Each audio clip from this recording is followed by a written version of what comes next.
শুধু তাই নয়, বুখারীর 2840 নম্বর হাদিসের ভিতরে হযরত আবু সাঈদ খুদরী তিনি বললেন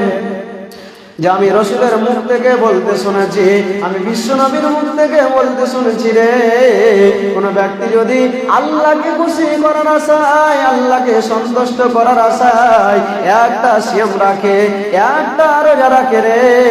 তাহলে বিশ্বনবী বললেন যে তার মুখমণ্ডলটাকে জাহান্নাম থেকে 70 বছরের পথ দূরে সরিয়ে থাকবেন। নবীজি বললেন যেই ব্যক্তিটা আল্লাহকে সন্তুষ্ট করার আশায় একটা রোজা রাখবে, একটা সিয়াম পালন করবে, রাসূল বললেন তার মুখমণ্ডলটাকে জাহান্নাম থেকে 70 বছরের পথ দূরে সরিয়ে রাখবেন।